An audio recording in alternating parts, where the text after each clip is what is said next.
See What I See, exclusive on Spotify. Download Anchor untuk bikin podcastmu gratis.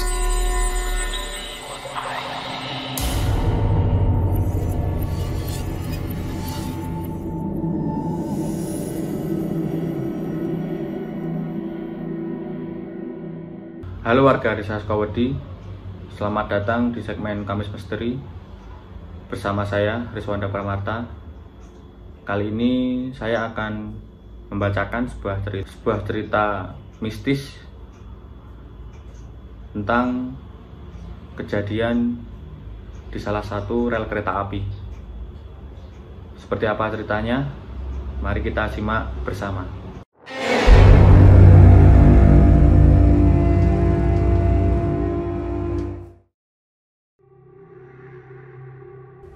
Setelah dibenarkannya oleh beberapa warga tentang kejadian jika melihat dan mendengar penampakan makhluk halus seorang anak kecil yang menangis, bakalan terjadi sesuatu atau terjadi kecelakaan. Ternyata terbukti, korbannya seorang nenek yang mencari kayu.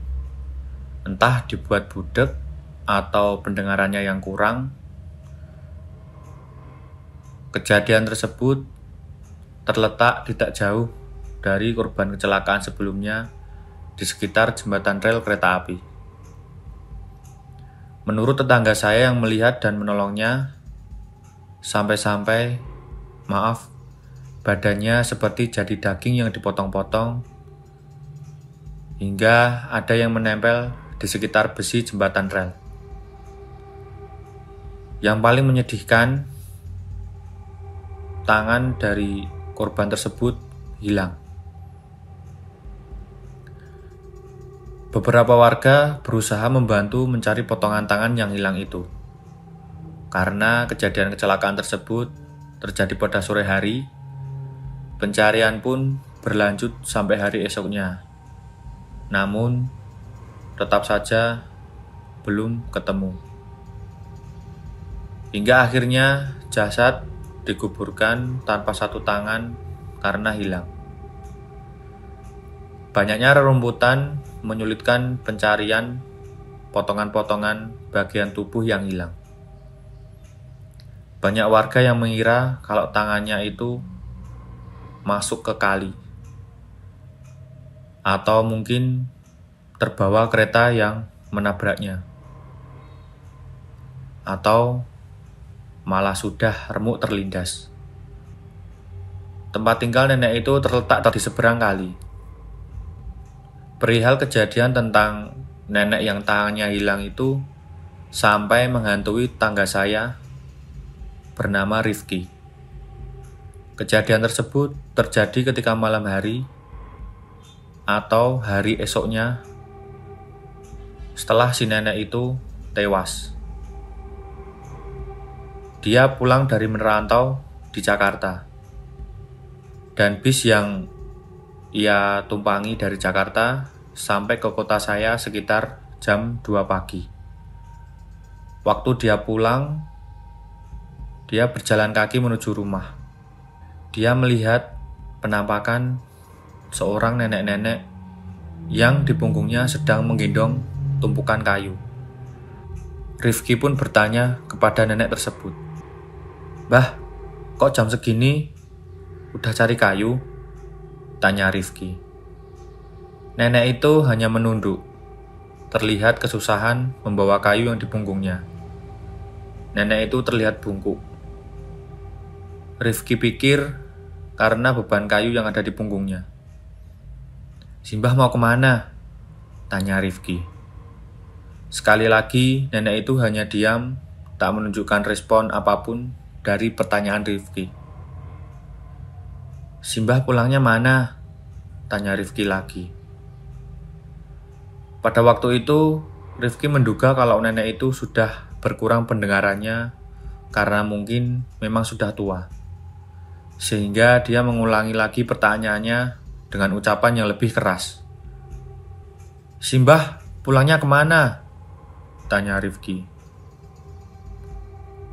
Kemudian pertanyaan Rifki tersebut direspon oleh nenek itu dengan wajah menoleh ke belakang.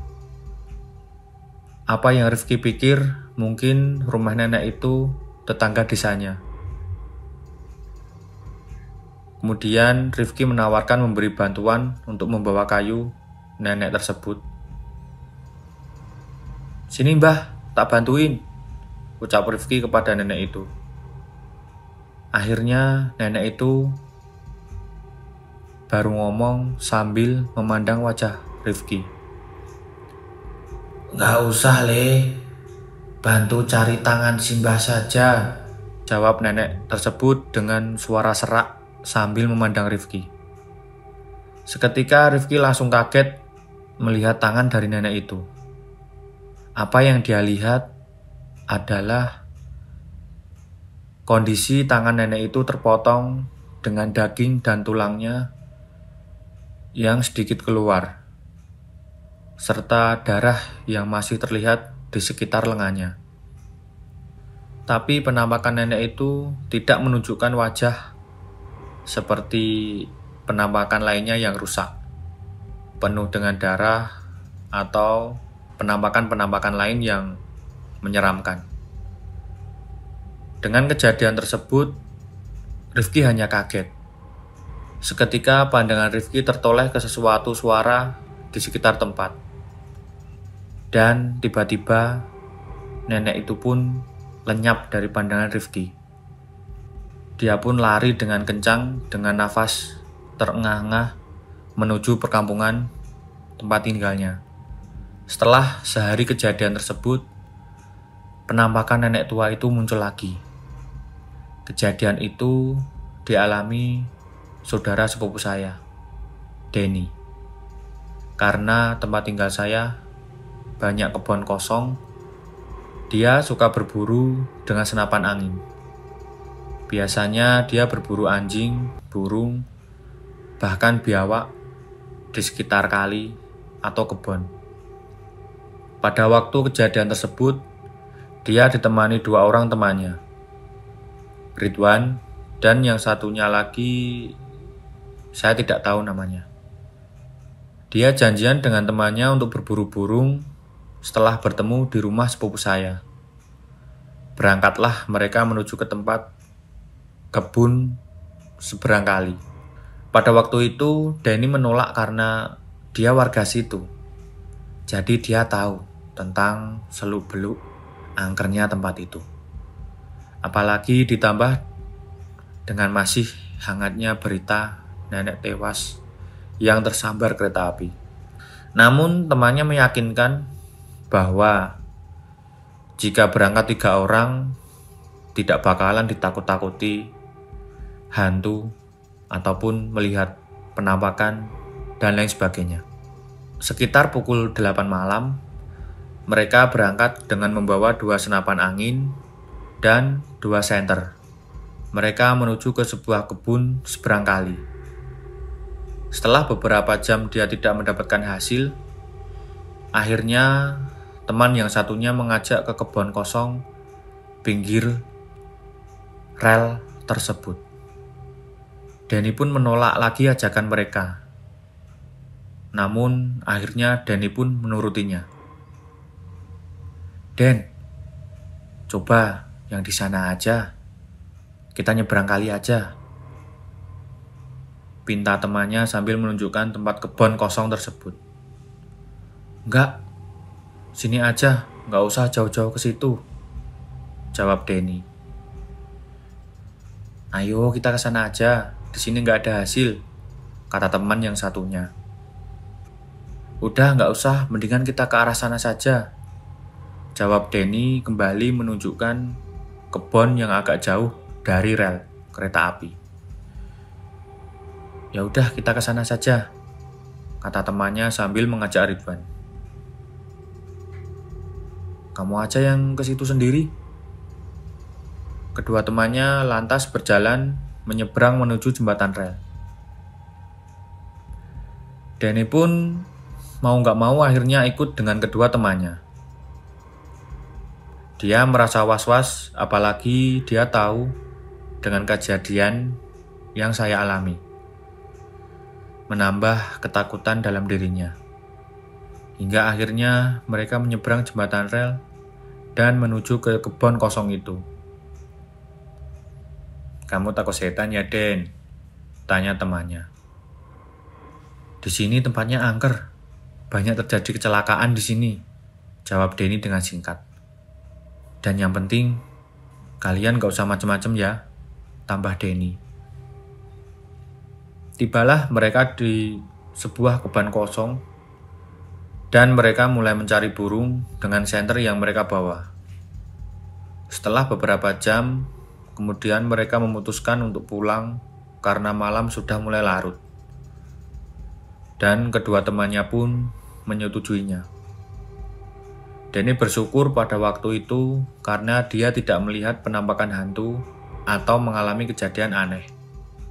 Mereka akhirnya menuju rel untuk menyeberang ke jembatan rel lagi. Tapi setelah sampai rel, temannya tertarik dengan pepohonan yang rimbun di sekitar situ.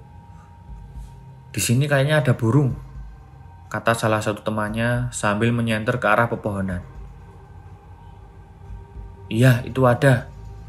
Coba tembak," kata temannya yang satunya.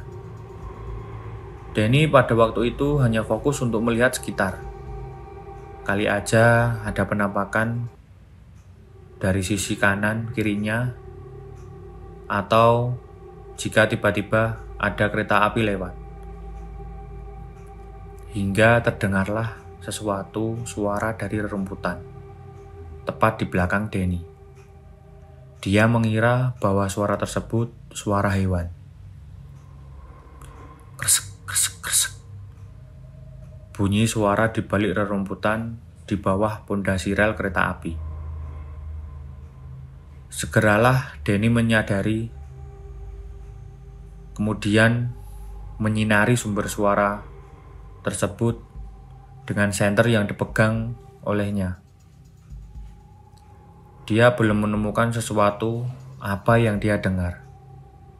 Sementara teman yang satunya fokus ke arah pohon dengan mengarahkan senapan anginnya, dan teman yang satunya lagi menyinari apa yang mau dibidik.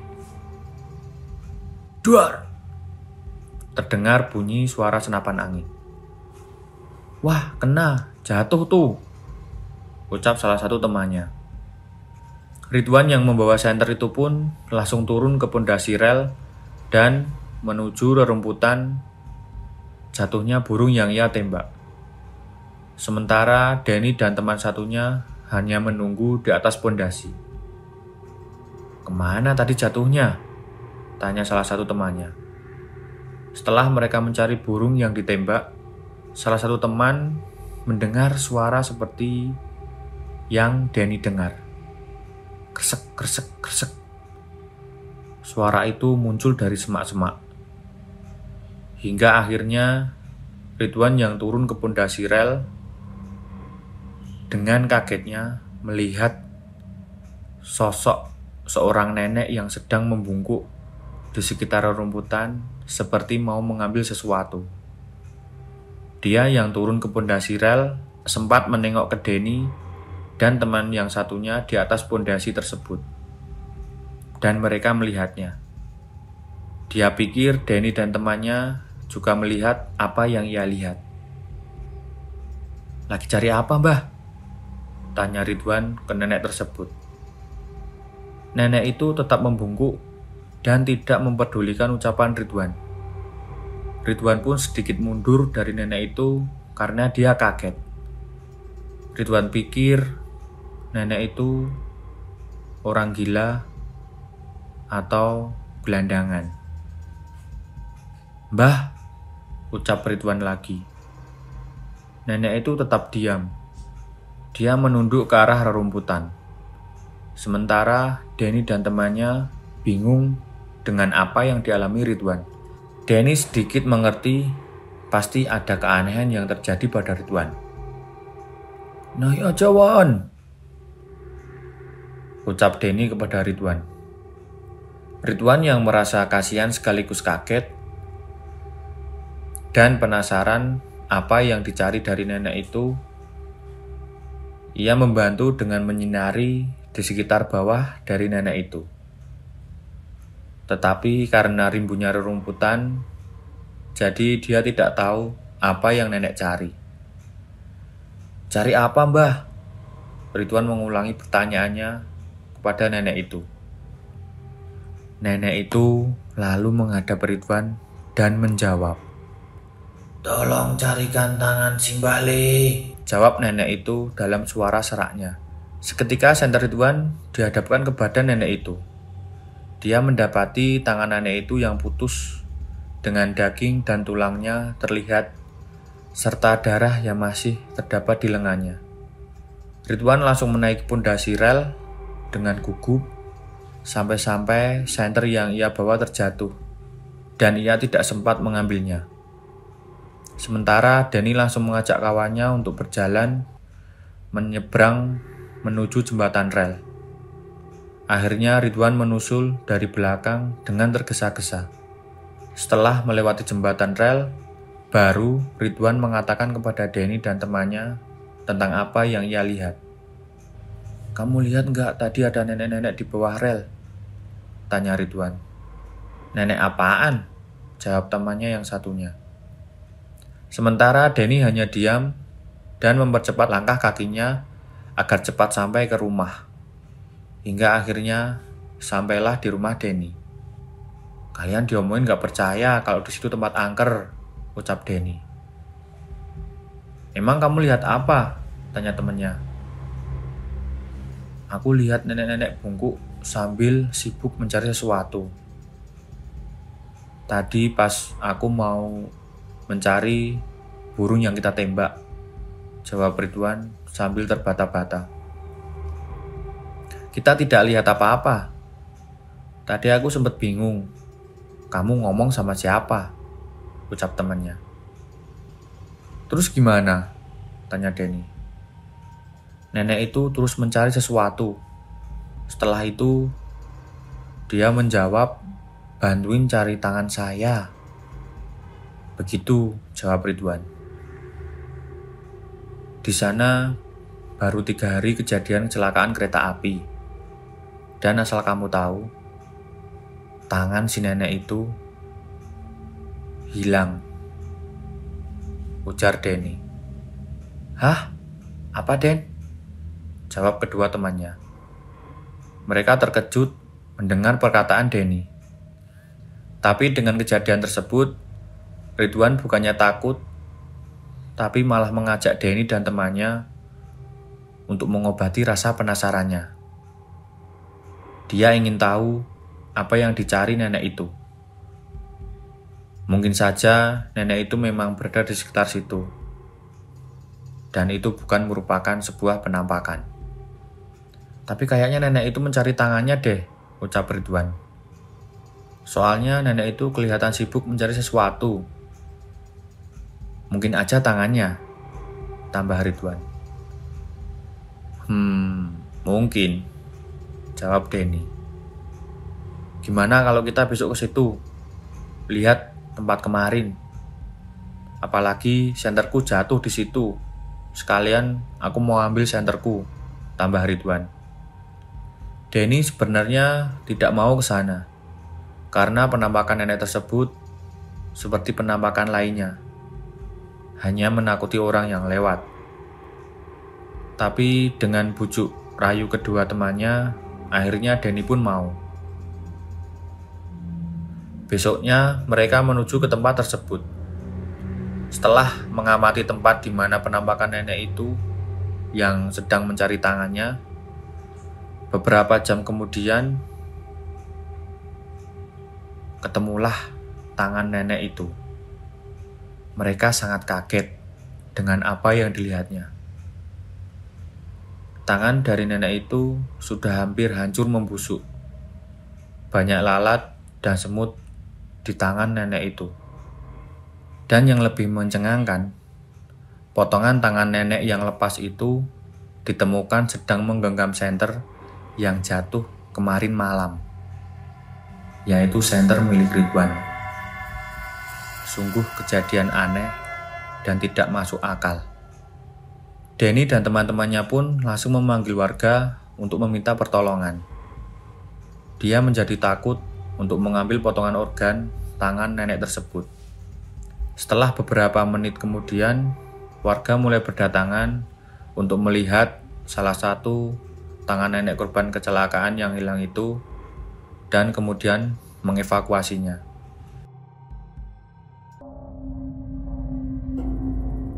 Kamu punya pengalaman horor? Kirim ceritamu ke podcast.ceritahoror@gmail.com.